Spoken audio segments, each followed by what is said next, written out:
और समुद्र खारा हो गया। प्रस्तुत पाठ एक लोक कथा है जिसमें समुद्र के खारे होने की कहानी के साथ साथ यह भी बताया गया है कि लालच बुरी बला है। एक गांव में दो भाई रहते थे। बड़ा धनी था और छोटा गरीब। एक दिन छोटे भाई के पास खाने के लिए कुछ न बचा, इसलिए वह बड़े भाई के घर खाने के लिए अनाज मांगने गया। लेकिन बड़े भाई ने उसे अनाज का एक दाना भी नहीं दिया, उल्टे उसे भला बुरा कहकर अपने घर से भगा दिया। छोटा भाई दुखी होकर अपने घर लौट रहा था।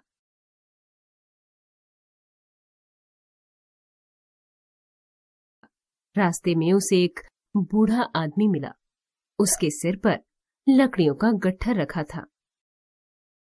बूढ़े आदमी ने छोटे भाई को रोककर कहा, बेटा, क्या तुम यह गट्ठर मेरे घर तक पहुंचा दोगे?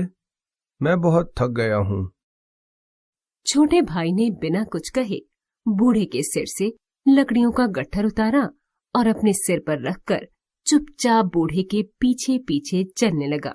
रास्ते में बूढ़े ने उससे पूछा, बेटा, क्या बात है? तुम बहुत दुखी लगते हो। तुम्हें क्या दुख है? छोटे भाई ने बूढ़े आदमी को अपना दुख दर्द सुना दिया।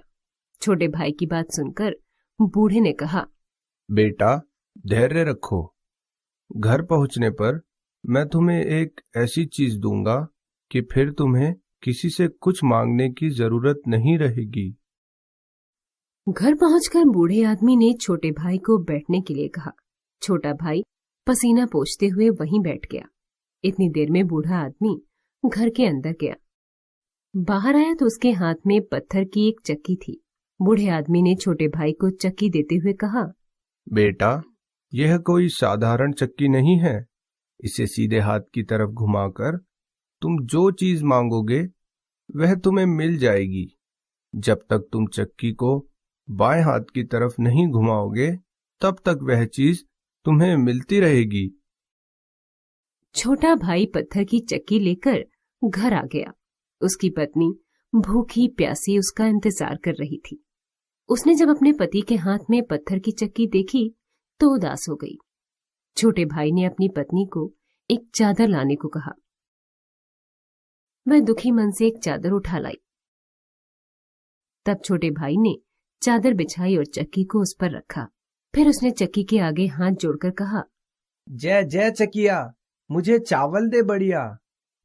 यह कहकर उसने जैसे ही चक्की सीधे हाथ की तरफ घुमाई, चक्की से चावल निकलने लगे। छोटे भाई और उसकी पत्नी ने अपने खाली भंडार को चावल से भर दिया। उल्टे हाथ की तरफ चक्की घुमाते ही चक्की से चावल निकलने बंद हो गए। फिर छोटे भाई ने चक्की से मालपुए, पूरी सब्जी, तरह तरह की मिठाइयां मांगी। देखते ही देखते पूरा कमरा इन चीजों से सज गया।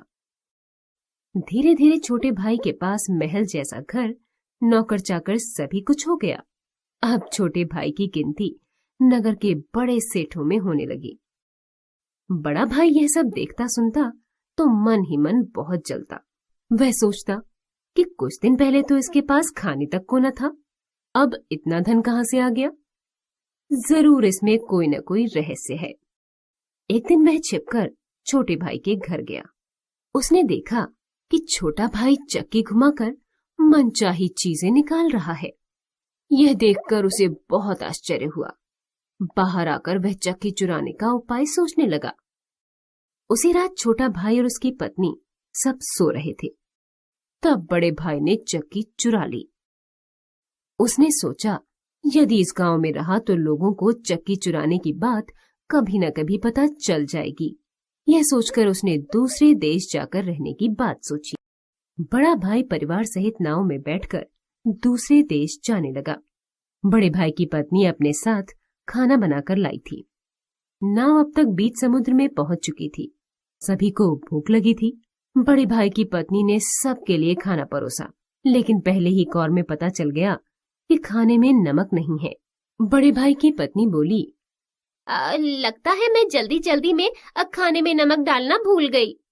बड़े भाई ने कहा, कोई बात नहीं, हमारे पास यह चक्की है। हम इससे जो मांगेंगे वह मिल जाएगा। चलो इससे थोड़ा नमक मांग लेते हैं। यह कहकर बड़े भाई ने चक्की को घुमाना शुरू किया। चक्की से नमक निकलने लगा। चक्की घूमती रही, नमक निकलता रहा, लेकिन बड़ा भाई चक्की बंद करना तो जानता ही नहीं था। थोड़ी ही देर में नाव पर नमक का ढेर लग गया। नमक के बोझ से नाव डूब गई, साथ ही बड़ा भाई और उसका परिवार भी डूब गया। लोग कहते हैं कि वही चक्की अब तक समुद्र में घूम रही है और उससे नमक निकल रहा है। इसी से समुद्र का पानी खारा है।